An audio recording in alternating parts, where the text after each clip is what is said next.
Good evening. I'm WWL Chief Investigative Reporter David Hammer. For decades, one of the oldest and most powerful Catholic institutions in the country shielded one of the most notorious pedophiles, Monsignor Lawrence Hecker. Instead of choosing accountability, the Archdiocese of New Orleans chose silence. But that silence was shattered in August of 2023, when Hecker openly admitted to me and our partners at The Guardian that he sexually molested underage boys. Over the next hour, you'll hear stories of betrayal, cover-ups, and the fight for justice. This is Losing Faith, Praying from the Pulpit. In 2023, Aaron Hebert talked for the first time about what happened to him in 1968 when he was just 13.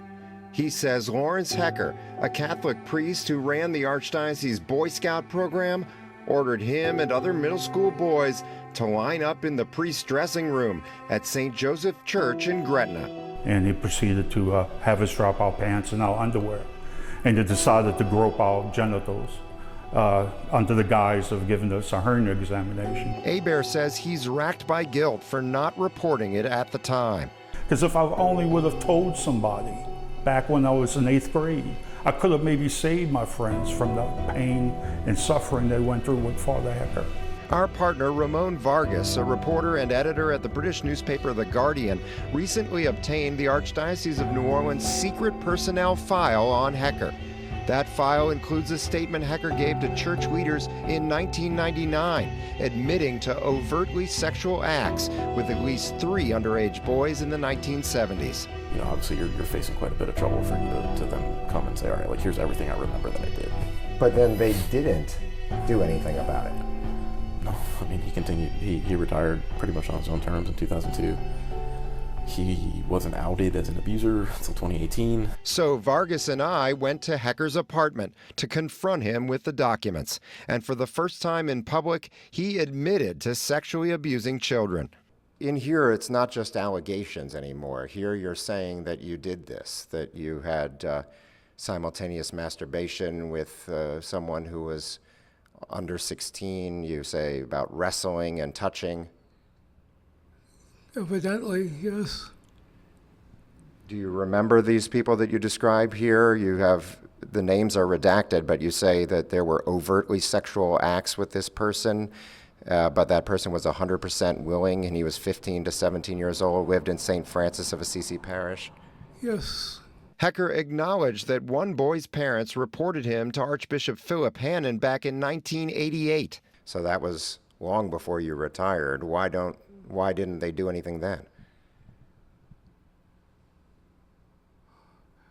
Evidently, Archbishop Hannon trusted me that what I said was true, that I would not be in any such circumstances. Do you believe that the Catholic Church is doing everything it can to protect its parishioners? Oh, right now, yeah, sure. But what about back then? I mean, 1999 wasn't that long ago. But we didn't know then what we know now. Actually, adults having sex with underage kids was a felony in the 1960s and 70s, just like it was in 1999 and just as it is now. But Orleans Parish District Attorney Jason Williams says he didn't get Hecker's personnel file from the Archdiocese until June 2023, after he petitioned the court to unseal Hecker's file. After Hecker's 1999 admission, the Archdiocese sent him to get psychiatric treatment in Pennsylvania. Psychiatrists, psychologists, whatever there, said that I was cleared, for ministry. So they went by that. Well, I saw that report. They said that you were diagnosed with pedophilia. They explicitly recommended that he not work with children or adults who could be considered vulnerable. And yet, court documents show the church reassigned Hecker in 2000 to St. Charles Borromeo, a grammar school in Destrehan. All I know is that they said it was safe for me to go back to active ministry And so that's what I did. Hecker says it's been at least 30 years since he touched a child, other than what he called a holy hug in his 1999 letter. And he wants the public to know that he's changed. Not one chance in a million that anything like this would ever happen again. That obviously I'm truly repentant. Do you feel that you've changed, or you just have kept yourself out of those situations? Well, I've kept myself out because I've changed. Do you believe that you should face any criminal punishment?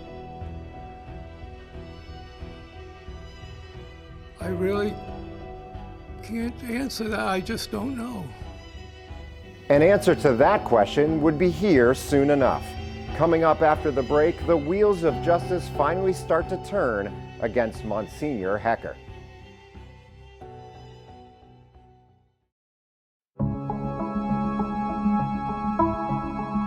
My reporting partner, Ramon Vargas, and I confronted Monsignor Lawrence Hecker on camera in August 2023, forcing him to admit how he used to have sex with children.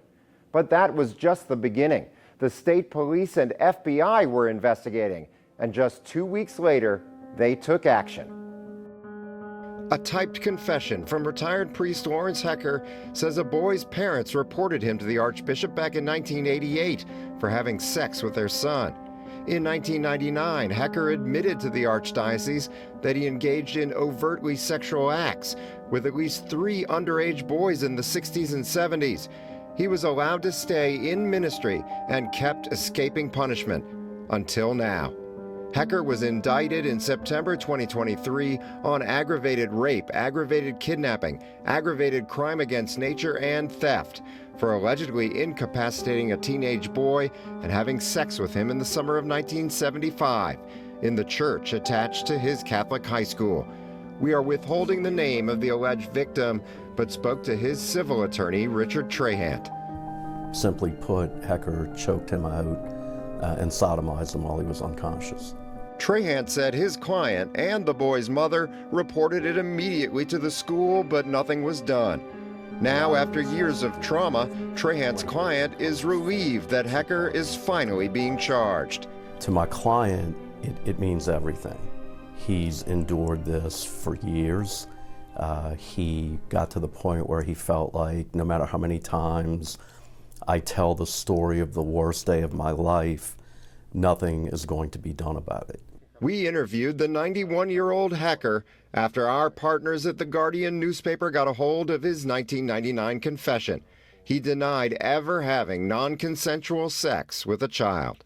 Have you choked a child until he was unconscious and then raped him? No. You deny that you ever raped anybody against their will? Yes. Hecker admitted having sex with underage boys who could not legally give their consent. He said he felt he was, quote, free to do that at the time. But at the time, an adult man having sex with an underage boy was a crime. It was called aggravated crime against nature, and prosecutors had 6 years to bring charges. But there was and still is no deadline to file rape charges. I'm joined now by my reporting partner, Ramon Antonio Vargas of the Guardian newspaper. And Ramon, that was a big moment when we got Lawrence Hecker on camera confessing to his crimes, essentially. How did that end up happening? Kind of defining moment, I think, was being able to obtain his written confession, which had been a secret that the church had long held, and to the point where they even omitted it in a 2002 letter that they sent to the New Orleans Police Department, in which they described one of his claims and omitted the fact that he had admitted to that claim as well as 6 others, at least in that note. And I think what made the difference was having that document, taking it to his house, which I recall was your idea, taking it to his house, knocking on it, confronting him with it, having him say, like, this is all true.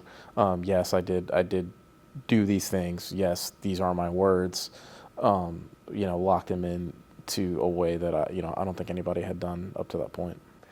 Were you surprised that he responded the way he did? when we went to his house? He had kind of shown an inability to just say, I don't want to talk about this, like, please leave me alone, right? Usually the trick was, like, if you got him on the phone, if you got him in person, he would say something, right? And the biggest, I think, thing that was glaring was that he could never say no, like, that's wrong, I'm innocent, I shouldn't be on there.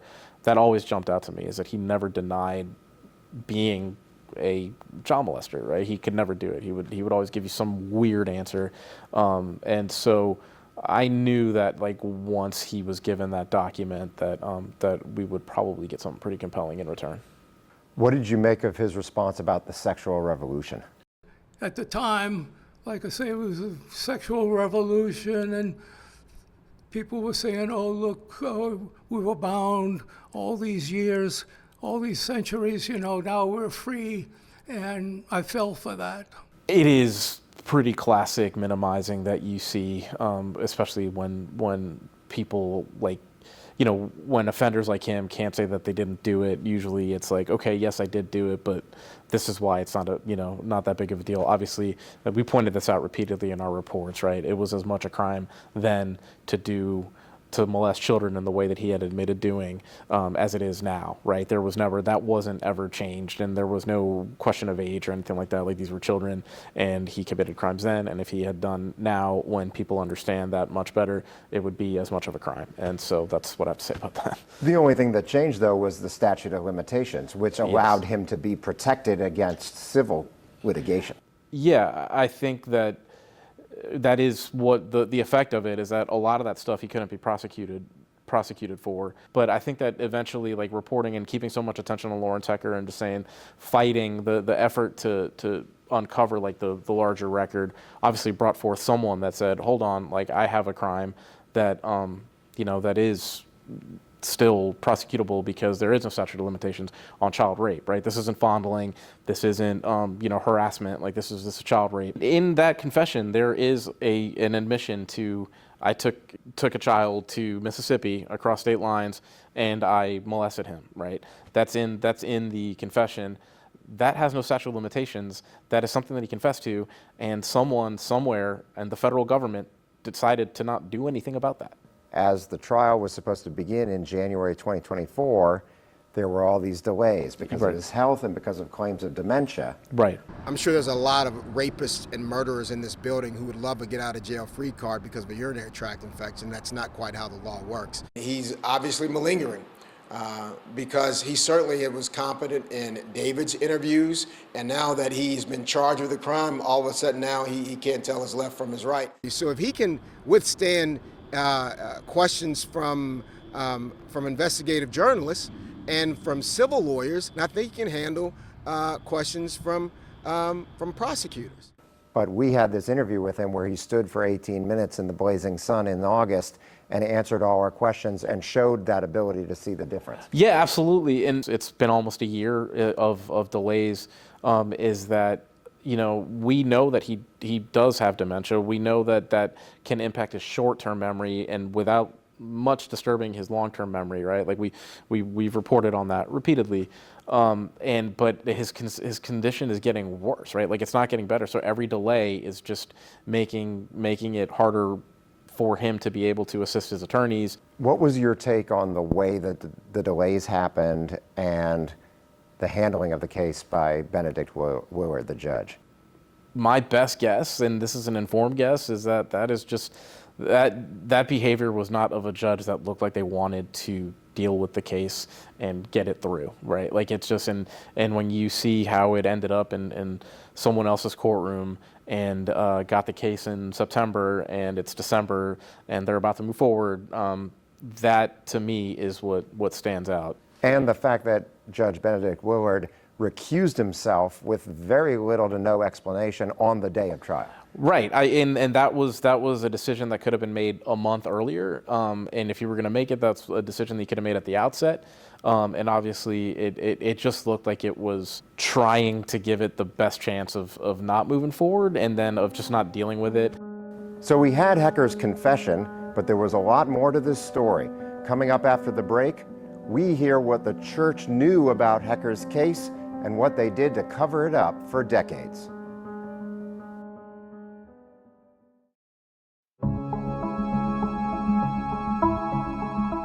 Pedophile priest Lawrence Hecker had gone on camera with us and answered our questions for 18 minutes.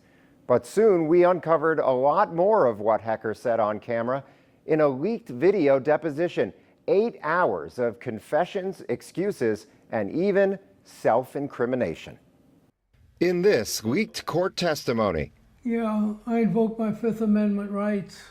retired priest Lawrence Hecker refused to answer questions about sexually abusing children under oath. Father, you can take the fifth, you can answer. Take the fifth. 117 times. Take the fifth. Hecker declined to incriminate himself once every 4 minutes during an 8.5-hour deposition, even when he had already incriminated himself. And you would agree that some of this sexual molestation occurred on out-of-town trips out of the state of Louisiana, correct? Out of Louisiana.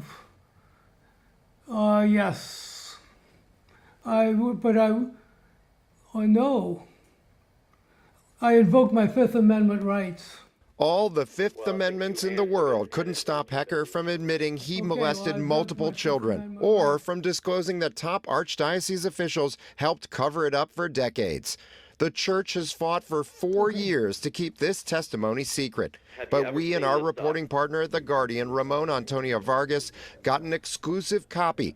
Here's Hecker reading from a typed confession he gave in November 1999 to a top church official. With whatever there were overtly sexual acts, but he was 100% willing. There was a certain amount of genital touching. I remember his visiting me in Luling, 74 or 75. He just drew over to say hello, but we did have a sexual encounter. After making that confession, records show Hecker was officially diagnosed by psychiatrists as a pedophile.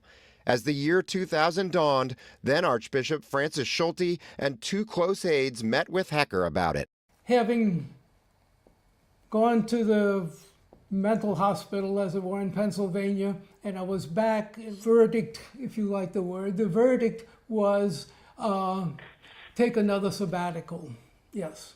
About a week later, and just a week before Hecker's sabbatical was to begin, Schulte held a special mass at St. Louis Cathedral, a mass celebrating Hecker's promotion by Pope John Paul II several months earlier to the exalted title of Monsignor. Archbishop Schulte told me, he said, if I had known of this, I would not have sent in for your promotion. Still, a top Schulte aide wrote they were ready to have Hecker back on the pulpit as long as the public stayed in the dark. Monsignor Hebert wrote to Father Reed, and I quote, "Our only concern is that someone in his past might decide to go public. In the meantime, we hope to have him back into ministry in the near future." Unquote. I see that, yes. In the summer of 2000, Schulte put Hecker right back in ministry. Here's Hecker reading the Archbishop's letter. Welcome back from your sabbatical program. I hope this time away from the Archdiocese was very beneficial to you. I am pleased to assign you in residence at St. Charles Borromeo Parish, Destrehan, Louisiana. And St. Charles Borromeo is a grammar school with lots of young boys, correct? It has a school, yes. And isn't it true that nobody restricted you from any access or restricted you in any way when you went to St. Charles Borromeo Parish? I restricted myself. Hecker retired in 2002. That year, a special church review board advised the new Archbishop, Alfred Hughes, to laicize Hecker, officially removing him from the priesthood. Instead, Hughes simply asked Hecker and other accused priests not to perform priestly ministry in public. A church spokesman referred questions to Hughes, who's retired. He did not respond to messages seeking comment. Theology is once a priest, always a priest. And some of these guys was told just sitting around with nothing to do, and to make them more useful. Weren't they lucky not to be in jail? I don't think that was even thought about at the time. As an auxiliary bishop under Archbishop Schulte, current Archbishop Gregory Amond was copied on a letter welcoming Hecker back to work after his 2000 sabbatical. But the Archdiocese said in a statement that Amond, quote, was not involved in an administrative role during the time in question. Court records show Amon got more details as Archbishop in 2011 in a series of memos from his victims assistance coordinator, Sister Carmelita Centani.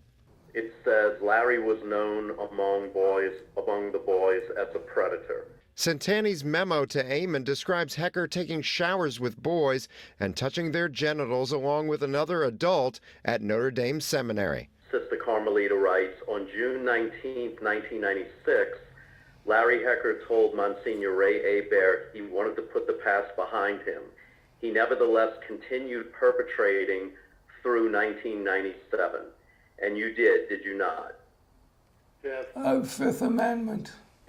Even while invoking his Fifth Amendment rights 117 times, Hecker was also testifying under oath to molesting kids and about how Archdiocese officials had helped cover it up. With shame, I report a time in my life from the beginning of 1968 until about 1980. It was a time of great change in the world and in the church, and I succumbed to its zeitgeist. It was a time when I neglected spiritual direction, confession, and most daily prayer. With whatever there were overtly sexual acts, but he was 100% willing. He lived in St. Francis of Assisi Parish and attended St. John Prep School. The acts occurred when he was about 15 to 17 years old. There was a certain amount of genital touching. During the time I was in Gretna, I remember mutual masturbation. I remember his visiting me in Luling, 74 or 75. He just drew over to say hello, but we did have a sexual encounter. He came a few times to visit me at the rectory wearing what was the style at the time, short gym shorts. When the sexuality began, there were probably 2 or 3 encounters, I don't recall exactly. When Hecker finished reading, Richard Trahant, an attorney for several of Hecker's alleged victims, immediately peppered him with questions. That statement was a confession, correct? You're going to have to take the fifth on that. Take the fifth. And you would agree with me that that statement is filled with felony child abuse crimes? Take the fifth. Definitely Fifth Amendment. Now, Hecker invokes his Fifth Amendment rights against self-incrimination. But back in the 1980s, when the Archdiocese received a complaint about him, he had no such concerns. When he came out years later, he told his parents that he and I had sex together. They reported to Archbishop Hannon, and he spoke with me about it in the early 1988. In a statement, the Archdiocese said it has no record of any 1988 complaint. In his sworn testimony, Hecker says he met with Hannon, then went on a paid sabbatical to Fordham University in New York City. And here's a letter Hannon wrote to New York's Vicar General Patrick Sheridan about Hecker's sabbatical there. And of course, if you read that letter, Archbishop Hannon says nothing to Father Sheridan about the recent claim of sexual abuse of a minor that had been made against you, correct? There's nothing in here. It wasn't a big deal in those days. Now, maybe it wasn't a big deal to Hecker and the church leadership, but they soon found out it was a very big deal for the Louisiana State Police and the FBI.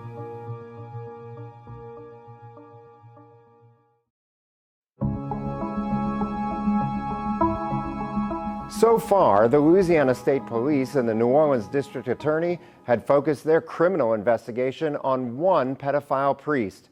But more than 500 child molestation survivors had filed claims in the church's bankruptcy, accusing more than 300 priests of abuse.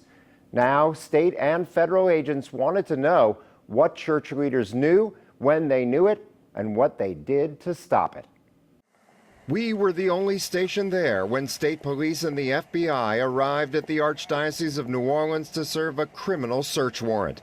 They served the warrant and left about 45 minutes later without comment.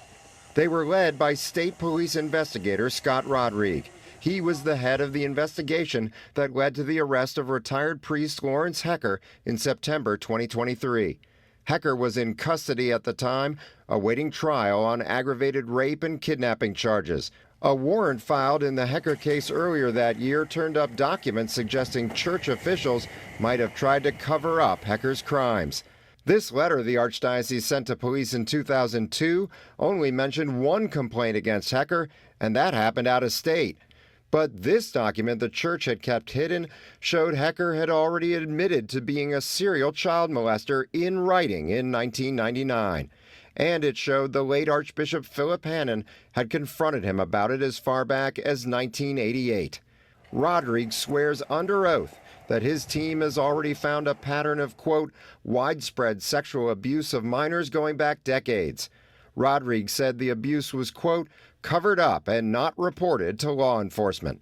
The sworn affidavit says police have already collected evidence showing, quote, previous archbishops, the highest-ranking official in the archdiocese, not only knew of the sexual abuse and failed to report all the claims to law enforcement, but spent archdiocese funding to support the accused. Police say they learned that while investigating Hecker for allegedly choking a high school student unconscious and raping him in 1975. The boy reported the alleged crime immediately to the school principal, retired priest Paul Calamari. The warrant says police questioned Calamari about it, and he too admitted to child molestation. The warrant says children were often molested in the pool at Notre Dame Seminary, and priests often gave gifts to children as secret signals to share victims. The search warrant concludes with this, that the police have probable cause to believe church leaders violated the state's child sex trafficking laws. And we're back, and we're talking with my reporting partner, Ramon Vargas. Why do you think the Hecker case specifically led to this larger criminal investigation of the church and the cover-up? I think that for a long time, the church's position when it came to Lawrence Hecker is that we reported him, right? And to this day, right, I'm sure that when this is over, when this airs, you'll have a conversation, and they'll be like, we reported him back in 2002. Like, go see the police and go see.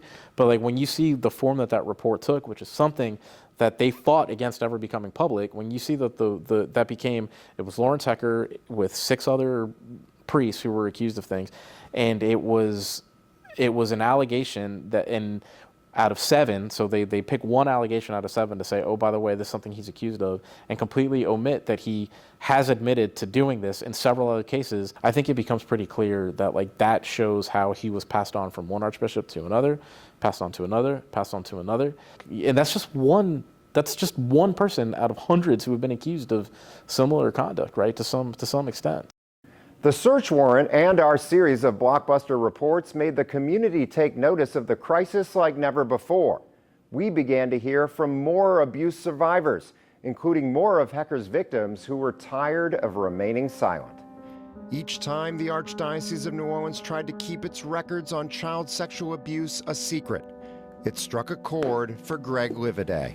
And I appreciate what you and Ramon are doing tremendously. A lot of people appreciate it. I know a lot of people follow you. Keep it up. But recently, our stories exposing the church's sealed files on Father Lawrence Hecker have meant even more to Livaday. I wanted Hecker to know that I remember. You hurt me. He remembers the early 1970s. Livaday was an Eagle Scout. Hecker was the head of scouting for the Archdiocese of New Orleans, and he remembers Hecker grooming him. We played handball, built up a good sweat and all like that, and afterwards he suggested we go swim in their pool. Now, I didn't have any swimsuit, and he says, you don't need any. It's a saltwater pool, and you can only swim nude in it. He remembers Hecker sending him this postcard from the 1973 National Scout Jamboree. Remembers Hecker giving him gifts. He played one of those claw machines, you know, and he got this ceramic ashtray in the shape of a hand shooting the middle finger, you know, and he gave it to me as a gift, you know. I mean, who gives a 15-year-old kid an ashtray of a hand shooting the middle finger, you know? Weird. And he remembers that gift in a whole new light now that the Louisiana State Police has launched a child sex trafficking investigation of the Archdiocese.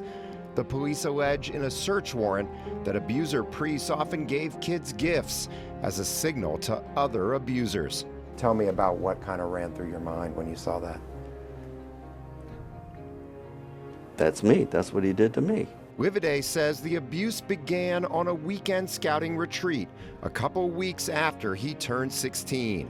He says it started at Hecker's church in Luling. My father had dropped me off at the rectory on that Friday night. I had my own little sleeping room. He came in that night, abused me. The next night at a scout camp in St. Francisville, he said it happened again. And again, when I was sleeping, he came in, abused me. Livaday remembers the sense of terror returning during their long drive home. Hecker decided to stop for the night at the Alamo Hotel in Baton Rouge. I made a point. I want to go home. I don't want to be here. He held me against my will, okay? He made me stay. He also kept this letter sent by a girl a few weeks later, inviting him to a 50s dance. She wrote that Padre Hecker would pick him up. He didn't respond, and then he kept retreating from friends and family, and from the church he loved. I'd go to church, okay? I never lost faith in God or my religious beliefs. You know, I did lose faith in how the archdiocese was running the business of the church. In April 2002, Livaday filed his complaint with the church. Livaday didn't know it at the time, but 3 years earlier, Hecker had given a statement to church officials admitting he had sex or inappropriate relations with at least 7 underage boys in the 1960s and 70s. The same month Livaday complained, Hecker was allowed to quietly retire, with the church paying his living expenses and retirement benefits for the next 18 years. Letting him live out his life, you know, in a nice apartment uptown or a retirement home or whatever, while I go through what I go through. I mean, where's his, it's a shame to say, but where's his suffering for it? In 2021, Livaday filed criminal complaints in the 3 places where he claims Hecker abused him: in St. Charles Parish, West Feliciana Parish, and Baton Rouge. Well, weeks went by, I didn't hear anything, and I emailed them back, and they all wrote back to me and says, no, the DA's not going to pursue anything. But then last year, Orleans Parish District Attorney Jason Williams filed rape and kidnapping charges against Hecker in a different case. The New Orleans DA alleges Hecker held another boy against his will and raped him. Again, Livaday recognized himself in the story. So I looked up what kidnapping was. I said, that's me. So I wrote back to the Baton Rouge police, and I said, I want to file charges for kidnapping and contributing to delinquency of juvenile. And he wrote back and says, yeah, I remember you. Sorry we couldn't pursue your case. Have a great day. That's it. That's why the victim in New Orleans isn't the only one with a personal stake in bringing Hecker to trial. I'm looking at he's found guilty. Yeah, that he's found guilty, and he gets the maximum sentence. I know. So what? He's got what, 1, 2, 3 years left of life compared to my 50. I'll take it. And that leaves one final step on the road to justice. After the break, the rape trial of Lawrence Hecker.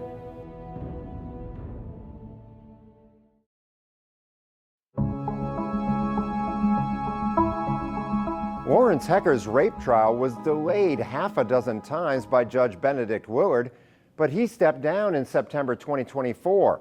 The case was reassigned to Judge Nandi Campbell, and it moved quickly to trial. We were there December 3rd, waiting to enter the courtroom with about 100 potential jurors, when Judge Campbell came out and announced big news that nobody saw coming. We can tell you now in an Orleans Parish courtroom that retired priest Lawrence Hecker has pleaded guilty as charged to every single count there. He's set to be sentenced on the 18th. Trial was set to begin this morning. We have our reporters there live, including Chief Investigative reporter David Hammer. Again, a lot going down at the courtroom there at Tulane and Broad. David Hammer just spoke to Hecker's defense attorney, Bobby Hortzberg. Want to get to that right now. Your client just pled guilty to all counts. Can you explain what the decision was? It was just a matter of him deciding that he wanted to take responsibility for the crimes that he committed. He admitted guilt this morning. I think it was just a matter of, we were on the finish line. This was the day before the trial, and I think he came to the realization of what that was going to look like, and he made the decision to enter a guilty plea. Now, he said to me on camera in August that he had never had sex with anybody against their will. That's exactly what he's charged with here. And now he's admitting that? Well, David, there's a huge difference between what you say on camera and what you say in a courtroom under oath. Today, what he said is that he's pleading guilty. He's taking responsibility for his actions. And, everyone will have an opportunity to move forward in any way they can. Did he specifically admit that he choked this person and caused him to go unconscious and then had sex with him? He pled guilty to all the crimes that he was charged with. The victim's attorney, Richard Trahant, was as surprised as anyone that Hecker folded. Larry Hecker is going to pay the piper, and I hope he suffers miserably. I have no forgiveness in my heart. I've seen too much of what this man has done. Trahant said the guilty plea is bittersweet for his client, who first reported what happened to the church in 1975 and couldn't get police to investigate until 2022. My client is extremely disappointed that he wasn't able to be in the courtroom to hear Hecker admit what he did to him. But he cheered District Attorney Jason Williams for pressing the case. There is no better result the district attorney could have gotten. There just isn't. And Williams said the result is for all of Hecker's victims. The judge took great pains to make sure that Lawrence Hecker understood everything that was happening. He clearly did. As I've said on these steps a number of times, he pled guilty to every single count. He understands that when we come back on the 18th, the judge is going to sentence him to life sentence.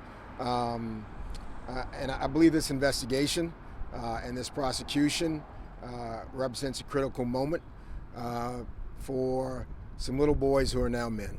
Investigating the case was not easy. First for Louisiana State Police investigator Scott Rodrigue, and then for D.A. Williams, who overcame the Archdiocese's efforts to keep its files on Hecker a secret. Can you talk about the headwinds you faced to bring this case forward, going back to when you were fighting to try to get the documents and everything? It was, I had to go over to their hearings and listen in, and I had a moment where I talked to the judge at sidebar about what would be necessary for us to get our hands on the evidence of these rapes. And it should not be this difficult to investigate and prosecute an admitted rapist. And it was. I thank God for this, that this ends the criminal legal battle for these survivors. Because a lot of them weren't believed. And to live your life and have been victimized and to survive through this has shattered families. There's families that aren't talking to each other because people are stuck in the middle of their faith and this brutal crime. And that was certainly the case for Greg Livaday. I haven't lost my faith in God. And I still nurture my children's faith in God and like that. It's just the business end, the cover-up, the people running this and doing that. I am so upset and disappointed in and ashamed of. We already shared Livaday's story, how in 1974, Hecker took him from a Luling church to a scouting retreat in St. Francisville, to a motel in Baton Rouge, and molested him in all three places. It was the 50th anniversary of when he, molested me over 3 nights, held me against my will, which I've claimed was kidnapping, which was disputed by the Baton Rouge and St. Francisville sheriffs. But now, with Hecker pleading guilty to kidnapping and raping another boy in New Orleans in 1975, Livaday has finally found a measure of justice. I'm just so happy that this victim came forward and the DA picked it up and it's coming to fruition, and hopefully there'll be some closure in the victim's life. He and other survivors won't get to testify against Hecker, but court records show what the victim in the New Orleans case was prepared to testify. Now 65, the victim says he was 17 when Hecker went to him in the weight room at St. Teresa of Little Flower Church and offered to give him some pointers so he would be ready for wrestling tryouts. The length of detail that my client was going to explain to a jury and what Hecker did to him, the violence of it, the overt sexual, it was a choke out rape. And that's about as bluntly as I can put it. The victim said he told his mother what happened, and his parents met with his high school principal, Paul Calamari. The court record says, quote, Calamari told Blank's parents that Blank needed to see a psychiatrist due to his anger issues and fantasy stories, or he would be expelled. Paul Calamari later became a priest. He's still alive and admitted to police that he, too, was a child molester. I think Calamari has some explaining to do. I think Greg Amon has some explaining to do. I think Alfred Hughes has some explaining to do. They covered this up. Let's not sugarcoat it. You know, these men who wear pointy hats and carry staffs and wear robes and wear fancy jewelry and gold chalices, they covered up child rape, pure and simple, which is the reason Larry Hecker was allowed to get away with what he got away with. Other survivors also filed statements with the district attorney for this case. One described taking a walk with Hecker in some woods outside New Orleans when the priest put him in a wrestling hold, began trying to rape him, and then, when another child approached, Hecker pretended like nothing happened and walked away. DA Jason Williams explains why that case stayed quiet for so long. Lawrence Hecker married him and his fiancée because his bride's family was that close to Lawrence Hecker. Understand the complexities of this thing, and you know, part of me really wanted this jury and the public to hear what Lawrence Hecker did to these boys. Another victim, Jackie Berthelot, is now a Gretna city councilman. He told the FBI he was in 4th grade when Hecker had him and other altar boys go skinny dipping in the pool at Notre Dame Seminary. There, they were passed around among the seminarians for fondling and sex. Berthelot said Hecker gave him a box with a feather in it to give to another priest. He later learned it had been a signal that he was a target to be abused. In 2021, Berthelot testified before a state legislative committee about the pain Hecker had inflicted. Little did I know that I was being reeled in by a pedophile who I think when a lot of this comes to light will be seen as one of the worst pedophiles that maybe this country has ever seen. It's a life sentence. It's a life sentence that I feel that I'll serve. And it doesn't erase how we're going to still carry that baggage into the future, you know. But it's a step toward, you know, justice. I don't know if it's a step towards healing. Probably I'll have to see what happens, how I feel with that. One of the survivors who was supposed to testify at trial is Aaron Hebert, the very first Hecker victim to share his story openly in public. He sat down with us after Hecker's surprise guilty plea. So Aaron, first of all, you know, we've been on this journey with you for several years now, and Hecker pleads guilty to all counts. What's your reaction? My reaction is one of elation. You know, it's been a journey. Like you said, it's been long overdue. What did you think about Jason Williams' comments in the press conference? Jason Williams is my hero. I wrote letters to all the district attorneys that Hecker moved from parish to parish to parish, asking these district attorneys, would they please take a look at if there's any allegations of, you know, a childhood abuse with Hecker. DA Williams was the only district attorney that took the bull by the horns and said, we will move forward and go forward. What does that tell you? Do you think that DA Williams just had more fortitude, or what explains why he moved forward and the others wouldn't? I think it shows you how deep the tentacles of the Catholic Church really goes to in both the judicial system and the criminal system within Louisiana, especially Southeast Louisiana. the atrocities they were bringing upon our children back in the 80s, 70s, 80s, and 90s and did nothing about it. They just moved them from parish to parish. To me, that is more outrageous and egregious than Hecker has ever done. And the records show that at the very least, Archbishop Amond was notified about the extent of Hecker's abuse in 2011 in a series of emails. Yes. And he continued to pay his Yes. retirement and his Yes. living expenses until 2020 when the bankruptcy judge forbade it. Yes, well, believe it or not, Amon threw Hecker a 60-year party for a 60-year as a priest and everything to reach his milestone. They had a big celebration for that. Now, to me, that's a slap in the face to all victims and survivors. Now, you were going to testify at trial. Yes. Can you tell me some of the things that you were planning to say on the witness stand? Basically my story, and everything, where it has taken me, and to kind of let the people know what's going on around the Archdiocese of New Orleans. There's a story that needs to be told.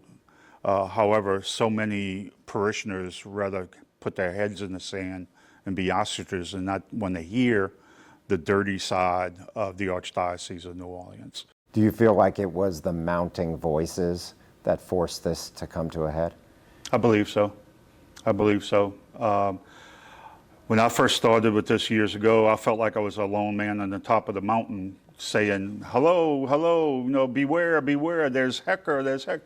And it wasn't until Channel 4, yourselves, and several other media outlets decided to take the story and run forward to it, because we, the people, the parishioners of New Orleans, the greater New Orleans area, we need to know what's going on with the Catholic Church.